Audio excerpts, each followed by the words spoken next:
Apa sih yang bikin kita tuh sulit banget mengasihi? 1 Yohanes 4 ayat 7 sampai 8. Kita baca sama-sama. Saudara-saudaraku yang kekasih, marilah kita saling mengasihi. Sebab kasih itu berasal dari Allah. Dan setiap orang yang mengasihi lahir dari Allah dan mengenal Allah. Ayat 8. Barang siapa tidak mengasihi, ia tidak mengenal Allah. Sebab Allah adalah kasih. Kasih itu Allah sendiri. Sumber kasih adalah Allah. Dan tanda orang yang mengenal Allah adalah mereka hidup mengasihi. 1 Yohanes 3 ayat 10. Sekali lagi, inilah tandanya anak-anak Allah dan anak-anak iblis. Setiap orang yang tidak berbuat kebenaran tidak berasal dari Allah. Demikian juga barang siapa yang tidak mengasihi saudaranya. Jadi luar biasa, tanda orang itu mengenal Allah dan tanda bahwa kita adalah anak-anak Allah adalah kita mampu mengasihi sesama. Kita hidup dalam kasih. Bicara kasih begitu mudah, tapi pada prakteknya sangatlah susah. Apa yang membuat kita sulit mengasihi? Mari kita bahas pagi hari ini. Yang pertama, saya akan hanya bahas ini saja. Musuh kasih adalah kebencian dan kepahitan. Kalau kita menyimpan kebencian dan kepahitan, kita nggak akan punya kasih. Meskipun kita tampak luar, wajahnya kayak malaikat. Ke gereja rajin, ayat firman banyak. Tapi kelakuan munafik. Kenapa? Karena kita hanya tampak baik di depan orang. Tapi sebenarnya kita tidak mengasihi mereka. Saya pagi ini akan bahas 2 poin saja. Kenapa kita sulit mengasihi? Yang pertama, self-hate. Kita tidak suka sama diri kita sendiri. Yang kedua, hate others. Jadi kita membenci orang lain. Saya akan bahas dulu tentang self-hate. Galatia 5 ayat 14 berkata begini. Sebab seluruh hukum Taurat tercakup dalam satu firman ini, yaitu kasihilah sesamamu manusia seperti dirimu sendiri. Dikatakan jelas, ukuran kita mengasihi sesama adalah seperti kita mengasihi diri kita sendiri. Katakan amin. Berarti Tuhan mau kita mengasihi diri kita sendiri. Yang setuju katakan amin. Apa bedanya Bu Heni? Self-love sama selfish. Ada orang yang hanya mementingkan dirinya sendiri. Dia mengasihi dirinya tapi dia tidak mengasihi orang lain. Dia begitu egois. Cuma mentingin enaknya dia sendiri. Selfish. Kemudian ada lagi self-worship. Ada orang yang begitu mencintai dirinya sendiri. Sampai dia tuh seperti memuja dirinya sendiri. Ada kan? Orang-orang yang paling suka selfie. Isi Instagramnya foto selfie semua. Meja kerjanya foto dia semua. Dengan gaya tangan di dagu. Putar dikit. Love. Macam-macam. Foto dia berbagai gaya. Rumahnya udah kayak museum. Foto dia semua. Pemujaan diri sendiri. Dia merasa begitu ganteng. Begitu berwibawa. Begitu cantik mempesona. Dia memuja dirinya sendiri. Hati-hati loh.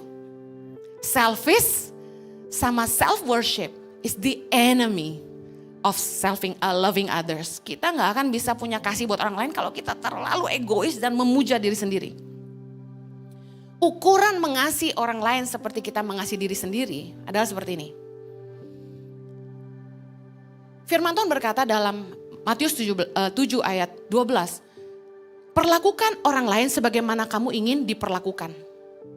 Ukuran kita mengasihi orang lain sebenarnya standarnya gini. Kalau kita gak suka dijahatin, kita gak boleh jahatin orang. Kalau kita gak mau dirugikan, jangan merugikan orang lain. Jadi ukuran kita mengasihi orang lain seperti diri sendiri adalah seperti itu. Jangan lakukan pada orang yang kamu sendiri tidak mau diperlakukan seperti itu. Ada di sini yang suka direndahkan? Kalau Anda tidak suka direndahkan, jangan merendahkan orang lain. Belajar mengasihi sesama itu mudah sebenarnya. Kalau kita pikirkan, Yesus sudah ajarkan begitu sederhana dalam Matius 7:12. Anda nggak suka dipukul, jangan pukul orang lain.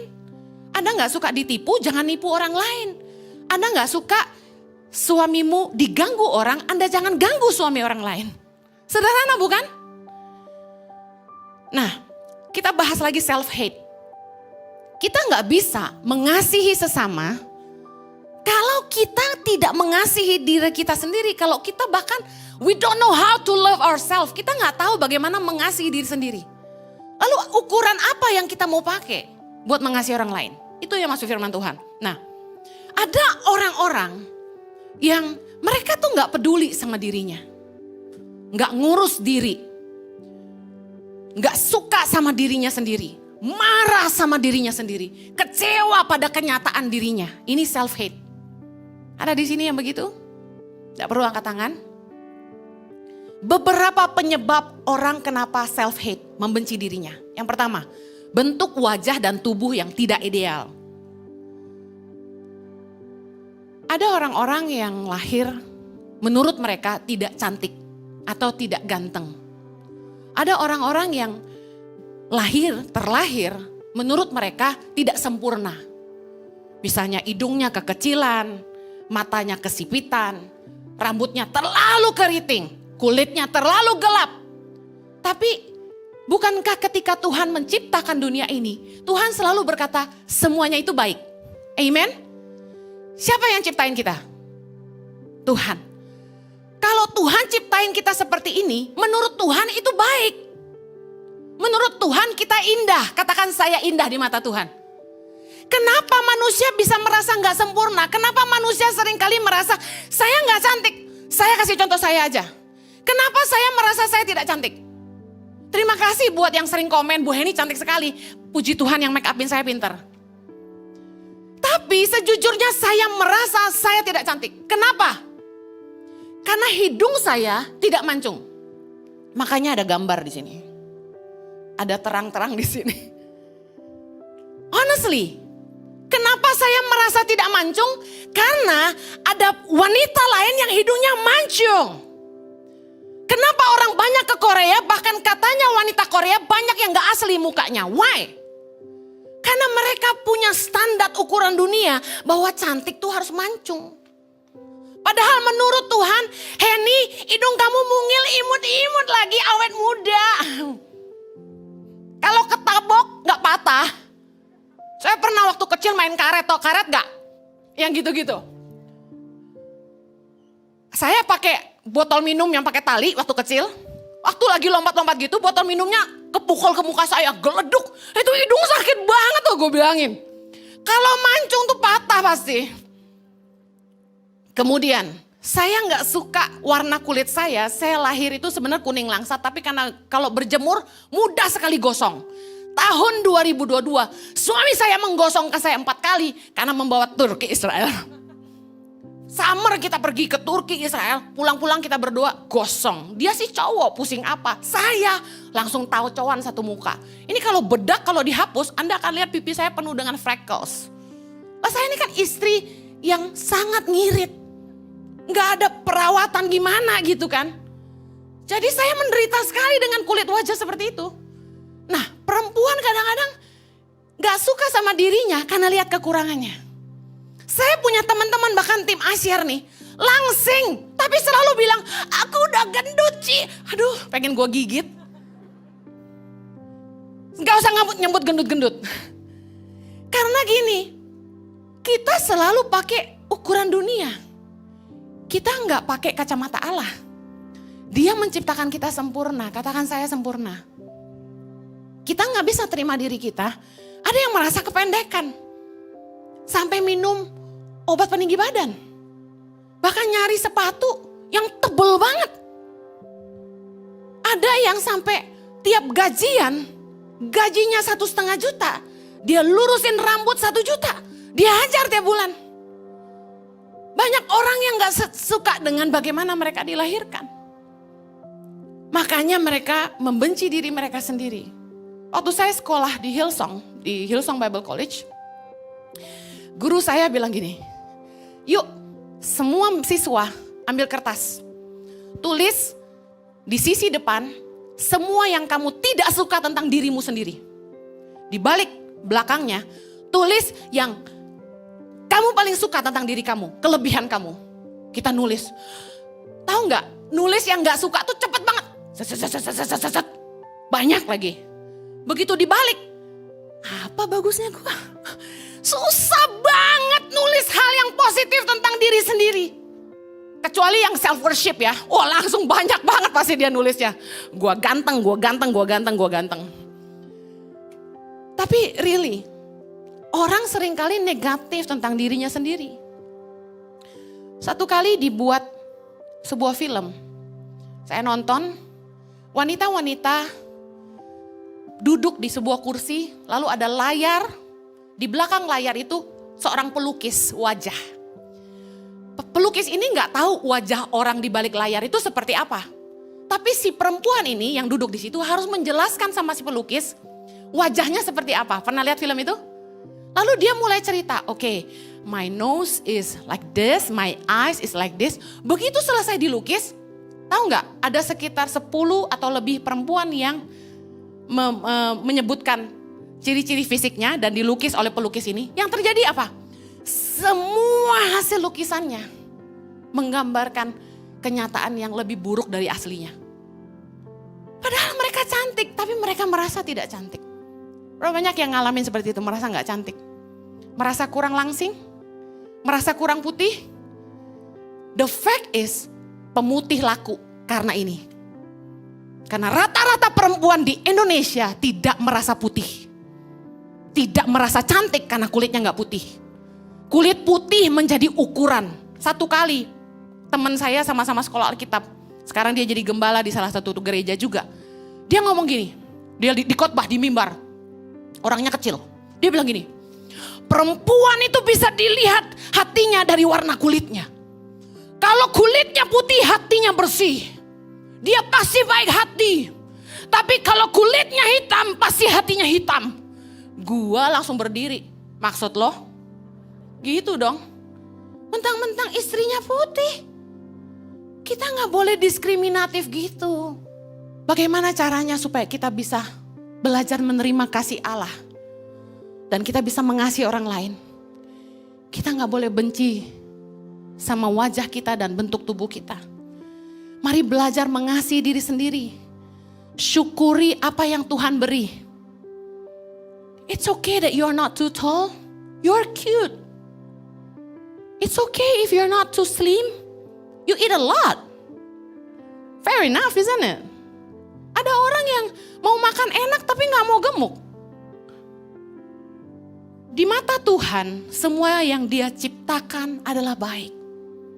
Jangan pakai ukuran dunia, tapi dengar apa kata Allah. Kita harus bisa belajar menerima kekurangan kita dan mensyukuri kelebihan kita. You know everyone, setiap orang itu punya kelebihan dan kekurangan. Yang setuju katakan amin. Nah, kenapa kita punya kekurangan? Supaya kita tidak tinggi hati. Dan kita bisa belajar menghargai. Kita bisa menghargai orang lain karena kita punya kekurangan, betul? Sadarlah kita semua punya kekurangan sehebat apapun kamu. Supaya kita itu tidak tinggi hati dan kita bisa menghargai orang lain. Kita punya kelemahan supaya kita mengandalkan Tuhan. Kita bukan Superman. Mari yang ada di onsite saat ini, saya ingin saudara peluk dirimu sendiri. Do like this. Katakan I love you, I love me. Goyang-goyang dikit, I love me. Yeah, give a hug. Jangan APKT lu deh. Mau sembuh gak? You cannot love others if you cannot love yourself. Puji Tuhan saya pulih. Saya pulih banget. Saya udah gak peduli orang bilang saya hitam. Saya gak peduli orang bilang saya pesek. Saya gak peduli orang bilang saya gendut. Saya dicintai Tuhan.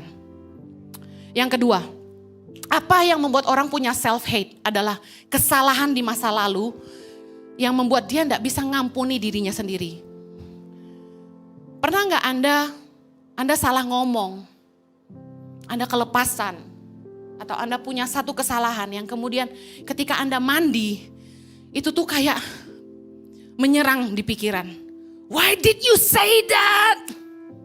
Kenapa lu ngomong gitu, Henny? Saya sering. Kadang-kadang kalau lagi khotbah gini, lagi on fire tuh suka gak kekontrol ya kan. Kadang-kadang suka salah ngomong. Saya pulang tuh tertuduh. Mandi tuh sambil, why did you say that? Kadang-kadang kita buat salah. Kita khilaf. Kita buat salah di masa lalu. Kita benci diri kita karena kesalahan itu. Kita harus belajar ngampuni diri sendiri. Seberapa buruk atau rusak pun masa lalu kita. Asalkan kita mau bertobat sungguh-sungguh, percayalah bahwa Tuhan pasti mengampuni kita. Karena Dia mengasihi kita. Amen. Tahukah Anda bahwa Tuhan itu mengasihi kita bahkan ketika kita tuh masih berdosa. Roma 5 ayat 8. Akan tetapi Allah menunjukkan kasih-Nya kepada kita. Oleh karena Kristus telah mati untuk kita ketika kita masih berdosa. Dulu ada sebuah lagu yang keren banget. Kata-katanya gini. There is nothing you can do to make him love you more. Gak ada yang kamu bisa lakukan untuk membuat tuh lebih sayang sama kamu. Karena Tuhan tuh sayang sama kita. Tuhan selalu sayang kita. Sedosa apapun, sesalah apapun kita. Karena Dia telah mengasihi kita sejak kita masih berdosa. Kalau kita punya pasangan yang gak bisa kita bikin salah, I'm telling you this, God loves you no matter how big your mistake. Tuhan tuh sayang sama kita, seberapapun parah masa lalu kita, seberapapun besar kesalahan kita. Tapi kuncinya ini, mari datang sama Dia, bertobat sungguh-sungguh, minta darahnya menyucikan kita, minta pengampunannya memulihkan kita. Karena gini, inisiatif untuk berdamai dengan manusia itu mulai dari Allah. 1 Yohanes 4 ayat 10, inilah kasih itu, this is love. Bukan kita yang telah mengasihi Allah, tetapi Allah yang telah mengasihi kita dan yang telah mengutus anaknya sebagai pendamaian bagi dosa-dosa kita. Inisiatif untuk mencintai dan mengampuni dan berdamai dengan kita, itu dari Allah. Dia cinta kita bukan karena kita cinta Dia, tapi kita mampu mengasihi Dia karena Dia terlebih dahulu mengasihi kita. Katakan amin. Pertama kali saya kenal Tuhan, perasaan mengerti saya dicintai itu, what a wonderful feeling. I was a very angry girl. Saya marah sama masa lalu saya. Salah satu penyebab self-hate selain daripada kesalahan di masa lalu adalah ini. Saya benci diri saya karena saya punya temperamen yang buruk. Kita benci diri kita karena kita sadar kita punya temperamen dan karakter yang buruk. Kita tahu orang gak suka sama kita karena temperamen kita. Tapi we cannot help it. You know, ada orang yang sadar sifat dia buruk nih. Tapi dia sampai putus asa sama dirinya sendiri karena susah banget untuk berubah. Beberapa penyebab orang itu punya karakter yang sangat keras, kasar, negatif, dan pemarah adalah karena cara dan lingkungan di mana dia dibesarkan. Upbringing itu impacting, karena itu di dalam, orang gak lihat. Seorang anak yang besar di lingkungan keluarga yang toksik, selalu menerima perlakuan yang tidak baik, sexual abuse, physical abuse, verbal abuse. Pasti secara pertumbuhannya tidak sehat. Jiwa, emosi, dan mentalnya pasti terganggu. Mungkin dia akan tumbuh jadi anak yang introvert, tertutup, pendiam. Atau sebaliknya, kasar, selalu melawan, berontak, pemarah. Ada juga yang selalu negatif. Sama siapa aja. Ada orang yang punya insecurity yang tinggi. Biasa kalau nikah selalu tanya sama suaminya, kamu cinta gak sih sama saya? Insecure. Nah, ketika dia tumbuh dan menyadari bahwa dirinya tidak disukai oleh teman-temannya, dia dijauhi, tahu gak? Dia makin tertolak, dia makin terluka. Jadi saya mau bilang gini, kita di gereja ini, kita gak boleh hanya gara-gara kita konflik sama teman sepelayanan, sama teman-teman sama-sama Kristen, kita langsung benci sama mereka, kita langsung gak mau pelayanan lagi, kita mau keluar dari gereja. Saya kasih tahu, orang menikah aja 20 tahun masih susah untuk saling mengerti. Karena dua karakter yang berbeda, dua pribadi yang berbeda, datang dengan latar belakang yang berbeda, dengan sudut pandang yang berbeda. Menikah 20 tahun aja masih gak mudah. Bagaimana kita yang baru ketemu berapa bulan di ICI, kita melayani sama-sama, lalu kita expect semua orang menyenangkan kita. It's impossible. Makanya kalau ada temen tuh yang menurut Anda, aneh banget sih nih orang. Kok cara ngomongnya gitu sih, kok tingkahnya gini sih. Jangan ditolak. Karena tahu gak? Orang tuh bisa sembuh karena hubungan. Orang tuh bisa gini, kenapa sih mulutnya kasar? Kenapa sih kelakuannya kayak gitu? Kita mesti ngerti bahwa dia pasti punya luka. Hubungan tuh menyembuhkan. Makanya Yesus datang buat kita. Karena Yesus mau menunjukkan sama dunia yang sakit ini, hey, I love you no matter what. Kasih Tuhan yang membuat kita tuh bisa mengampuni diri kita sendiri. Kita yang merasa bahwa jiwa kita rusak. Karena mungkin kita besar dengan cara yang salah, kita toksik dan sebagainya. Dengar, Yeremia 18 ayat 4 berkata gini. Apabila bejana yang sedang dibuatnya dari tanah liat di tangannya itu rusak, maka tukang periuk itu mengerjakannya kembali menjadi bejana lain menurut apa yang baik pada pemandangannya. Bicara soal apa? Mungkin hari ini Anda melihat diri Anda tuh gak baik. Kuncinya apa? Datang sama sang penjunan. Dia penjunan, kita tanah liat. Amin. Kalau emang kita gak perfect, come back to him. Dia akan remold us, dia akan memulihkan kita dan bentuk kita. Dia akan pakai kita di area yang kita pikir, enggak, gua gak baik. You know, amazing. Orang-orang yang pernah jadi drug addict dipakai Tuhan untuk memenangkan orang-orang yang drug addict. Orang-orang yang pemabok dipakai Tuhan untuk menangin orang-orang pemabok. Kalau mereka mau sungguh-sungguh datang sama Tuhan dan mengizinkan Tuhan remold mereka. Kita yang sadar kita butuh dipulihkan, harusnya kita terus menghampiri Tuhan. Karena saya percaya gini, hadiratnya dan kasihnya yang sanggup memulihkan kita. Anak-anak yang tumbuh kembangnya gak baik, mungkin karena besar tanpa orang tua seperti saya. Roh Kudus yang menjadi pembimbing dan penasehat terbaik. Yang akan menolong kita untuk pulih dalam cara pandang dan cara hidup. Bayangkan, saya ini upbringingnya gak bagus loh. Orang tua gak jadi teladan. Orang tua neglect, meninggalkan. Saya punya pemimpin yang tidak jadi teladan. Lalu saya punya orang-orang di sekitar saya yang toksik. Tapi bagaimana? Justru kekuatan yang Tuhan tanam dalam hidup saya adalah mendidik anak-anak muda dalam nilai-nilai karakter. Biasanya anak yang gak dibesarkan sama orang tuanya gak tahu sopan santun, gak tahu tata krama. Tapi justru Tuhan lewat Roh Kudus mengajar saya banyak hal. Sehingga hari ini saya bisa mengajar banyak orang. Jadi jangan putus asa sama dirimu. Kalau kamu merasa gini, iya ya kenapa sih gue terlalu cerewet, coba diem nih mulut, heran.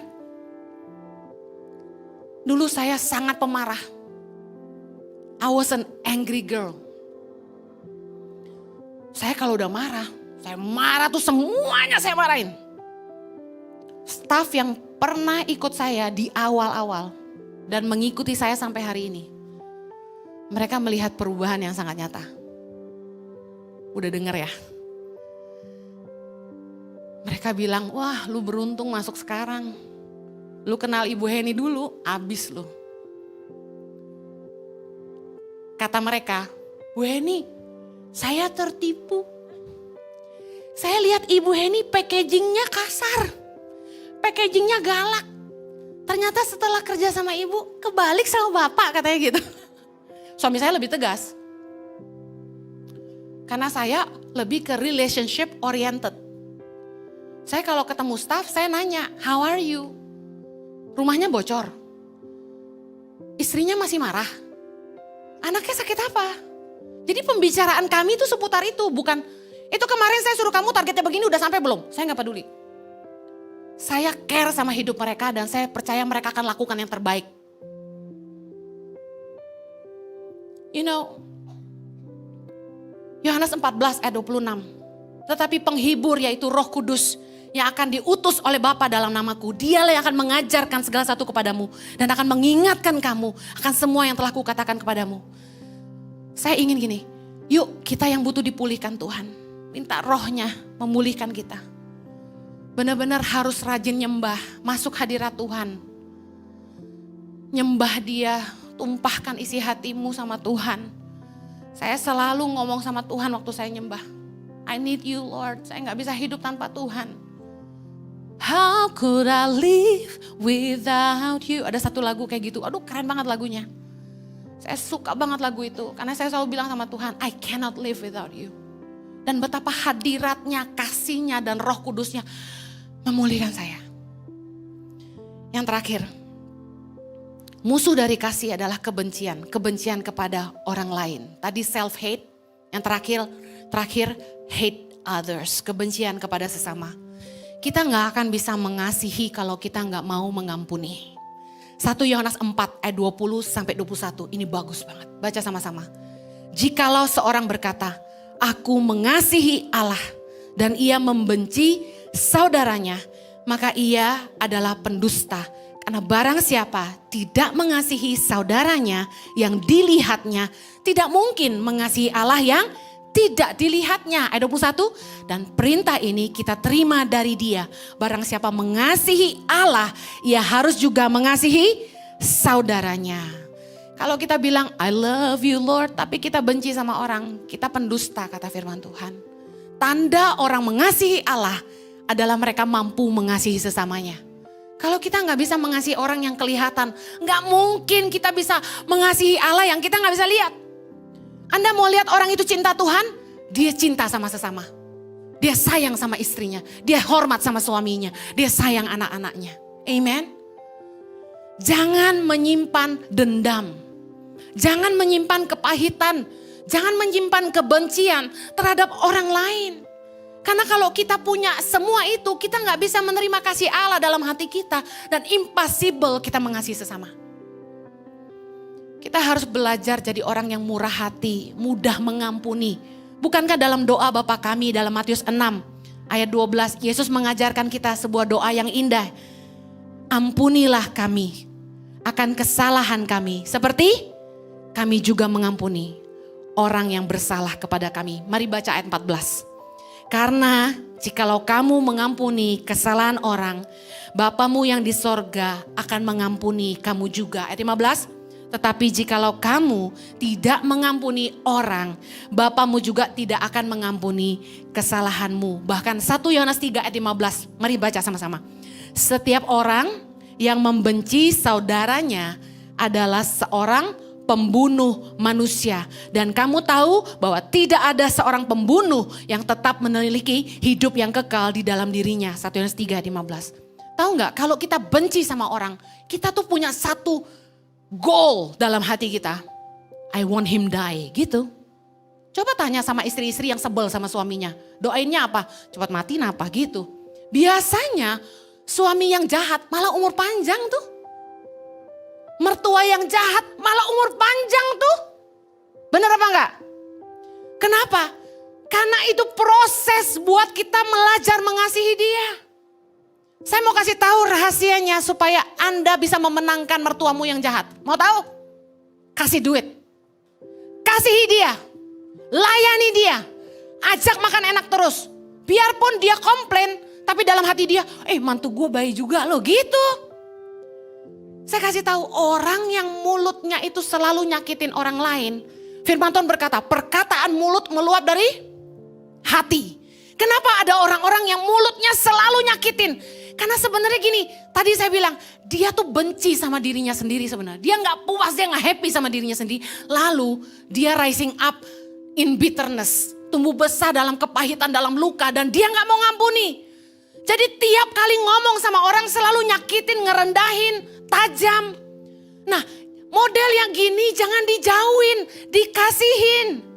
Kalau Anda punya hubungan yang dekat dengan Tuhan, Anda merasakan kasih Allah dalam hatimu. Anda lihat orang-orang yang jahat tuh Anda kasihan.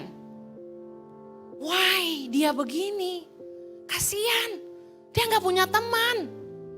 Why dia begini? Dia menyakiti dirinya sendiri. Ada seorang mama sangat negatif. Anaknya untung baik-baik. Tapi anaknya semua terluka sama dia. Hati-hati. Kalau Anda suka melukai orang, melukai anak-anakmu, Anda sedang membangkitkan sebuah generasi sakit hati. Karena orang yang membenci orang lain pasti mengharapkan orang itu celaka. Ingat kejadian Habel dan Kain? Ketika Habel mempersembahkan korban dan Kain mempersembahkan korban kepada Allah, apa yang terjadi? Persembahan Kain tidak diindahkan Tuhan, persembahan Habel diterima Tuhan. Dan yang terjadi apa? Kain menjadi sangat marah dan Tuhan berkata gini, dalam Kejadian 4 ayat 6. Kalau kita marah, apa yang kita harus lakukan? Ini kata Tuhan. Firman Tuhan kepada Kain, mengapa hatimu panas dan mukamu muram? Apakah mukamu tidak akan berseri jika engkau berbuat baik? Lihat, kalau ada orang yang bikin engkau marah, firman Tuhan berbuat baik sama dia. Ayat 7, ayat yang berikutnya. Tetapi jika engkau tidak berbuat baik, dosa sudah mengintip di depan pintu. Ia sangat menggoda engkau, tetapi engkau harus berkuasa atasnya. Iblis langsung bisikin kuping kita. Biarin, sumpahin dia mati. Ya, doain biar Tuhan yang balas. Sebenarnya itu kutuk. Ayat 8. Kata Kain kepada Habel adiknya, marilah kita pergi ke padang. Ketika mereka ada di padang, tiba-tiba Kain memukul Habel adiknya itu lalu membunuh dia. Lihat, dosa itu akan membuat kita melakukan yang jahat kepada orang. Tapi kasih akan membuat kita mau mengampuni orang lain. Tuhan udah bilang sama Kain, kenapa hati kamu panas? Bukan kamu, wajahmu akan berseri kalau kamu berbuat baik. Kalau ada orang yang jahat sama kita, lawan dengan kebaikan. Biar hati kita tetap damai sejahtera. Orang itu akhirnya akan kesel sendiri. Kenapa dia gak balas gua? Makanya saya bilang, orang mau jahat sama saya, percuma. Gak gua ladenin. Terserah lu mau bilang apa. Karena firman Tuhan saya pegang. Lukas 6 ayat 27. Tetapi kepada kamu yang mendengarkan aku berkata, kasihilah musuhmu.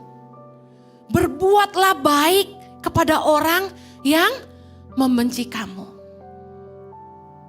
Kita gak punya pilihan. Kalau kita mau hidup dalam kasih Tuhan, kita harus ngambil keputusan. Mengasihi musuh. Berbuat baik sama orang yang membenci kita. Mudah gak? Gak mudah. Bisa gak? Bisa. Matius 5 ayat 44. Kasihilah musuhmu dan berdoalah bagi mereka yang menganiaya kamu. Kita harus terus belajar mengampuni dan mengasihi musuh. Orang-orang yang selalu nyakitin kita. Orang-orang yang menghina kita. Orang-orang yang selalu berencana jahat menjatuhkan kita.